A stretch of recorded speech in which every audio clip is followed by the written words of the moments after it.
हाँ, तो भाई परसों ही वीडियो बनाई थी और आज आपकी मेंस की डेट आ गई है सीपीयू के। 8 मार्च को आपका एग्जाम आने वाला है। वीडियो जिसने ध्यान से सुनी होगी, मैंने कहा था कि तैयारी जनवरी सोचे करो, प्रैक्टिकलिटी ये है फरवरी में होगा, फेब में होगा। फेब में होने का मतलब क्या था कि 4 से 25 तक तो जीडी के एग्जाम से, उस बीच तो नहीं होना है। या तो 4 से पहले हो जाएगा, वो पहले पता लग जाता, या फिर 25 के बाद होगा। अब 28 का महीना होता है तो 25 के बाद आता है मार्च। लेकिन अगर मैं पहले मार्च बोलता तो आप सब लोग जानते हो, आप बोल जाते डीले। लेकिन कल या परसों ही वीडियो बनाई है मैंने, परसों ही। ये देख रहे हो आप, ये वीडियो मैं बहुत पहले बना सकता हूं और यूट्यूबर्स की तरह कि मेंस की डेट आ चुकी है, मेंस की डेट आ चुकी है। लेकिन मेंस की डेट आज आई है, इससे 2 दिन पहले ही मैंने वीडियो बनाई है, क्योंकि मुझे लग रहा था कि अब आने की संभावना है, अब आने वाली है डेट आपकी। तो मैं तो लेट बना रहा हूँ थोड़ी वीडियो, डेट पहले ही आ चुकी है, 1-2 घंटे पहले ही। मैं जरा बाहर से आया था, किसी काम से गया हुआ था। अब आप ध्यान से सुनना कि मेंस की स्ट्रेटेजी क्या रहेगी। इंग्लिश में कैसे आप स्कोर्स बूस्ट करेंगे, ठीक है।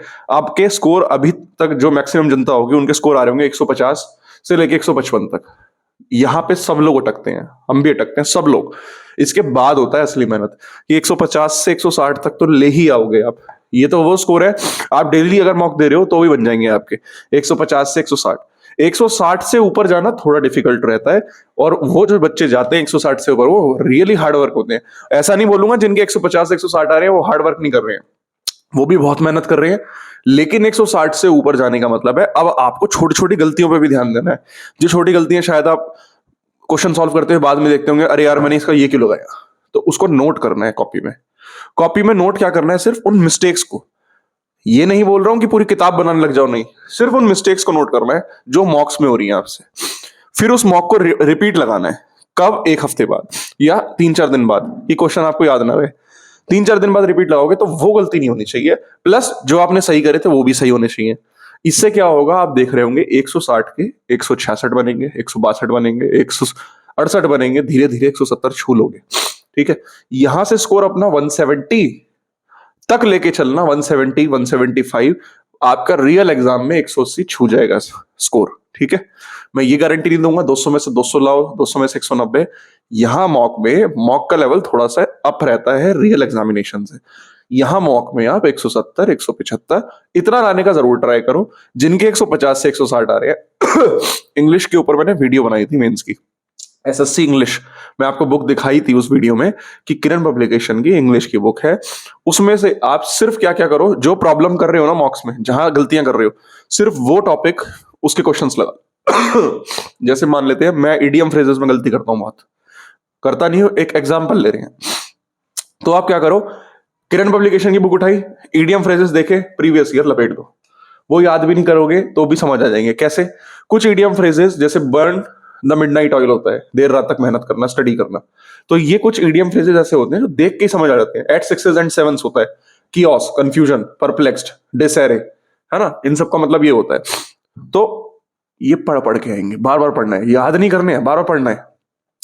किसी का हो सकता है पैसिव वॉइस गलत होता हो, एक्टिव पैसिव, तो एक्टिव पैसिव किरण पब्लिकेशन की बुक से उठाया, फटाफट लगा दिया। किसी भी बुक से उठा लो, नीतू मैम की बुक से उठा लो, मैंने दोनों तीनों बुक से बताया था आपको। मिरर ऑफ कॉमन एयर से उठा लो, प्रमोशन नहीं कर रहा हूं यहां पर। तीसरी चीज, जब ये चीज कर लोगे ना आप, पहली चीज क्या हुआ, मॉक टेस्ट की मिस्टेक्स कॉपी में। दूसरी चीज क्या हुआ, जो गलतियां कर रहे हो उन गलतियों को किसी भी अच्छे पब्लिकेशन की बुक से क्वेश्चंस लगा दो उनके। तीसरी चीज, उन्हीं मॉक टेस्ट को वापस से रिपीट देना है आपको, फिर चेक करना है क्या मेरी गलतियां अब कम हो रही है नहीं हो रही है। क्लियर है? रियल एग्जामिनेशन में मैं आपको गारंटी देता हूं 5 नंबर ज्यादा ही आएंगे आपके, एटलीस्ट, ठीक। बाकी एक अलग से वीडियो आ जाएगी। पहले तो बहुत बहुत अब आपको अच्छा भी लग रहा होगा कि मेंस की डेट आउट हो चुकी है, सभी एग्जाम्स वाले बच्चे सब एग्जाम से फ्री हो चुके होंगे, कंपटीशन कम ही होगा, ज्यादा नहीं होगा। क्लियर है? कम इस सेंस में होगा, सीजीएल वाला जो बच्चा है वो सीजीएल में लगभग उसको पता लग चुका होगा मेरा कितना बैठ रहा है, ठीक है, स्कोर। या अगर उसका वो खराब गया तो वो इधर शिफ्ट हो जाएगा। क्लियर है? अब जैसे सीजीएल की कट ऑफ बहुत ज्यादा गई है, तो सीजीएल की कट ऑफ ज्यादा के कारण जो बच्चों को आना चाहिए था वो बच्चे आए नहीं है वहां पे, वो बच्चे सीपीओ में शिफ्ट होने ही होने हैं। जीडी वाले बच्चे जो हैं, तो कंपटीशन पे बाय एंड लार्ज ना बहुत ज्यादा असर नहीं पड़ेगा, वो ही रहने हैं बच्चे, उतने ही बच्चे सेलेक्ट होने हैं, उतनी ही कट ऑफ जानी है, जितनी बताई थी उतना ही मेंस का सेफ स्कोर रहना है। क्लियर है?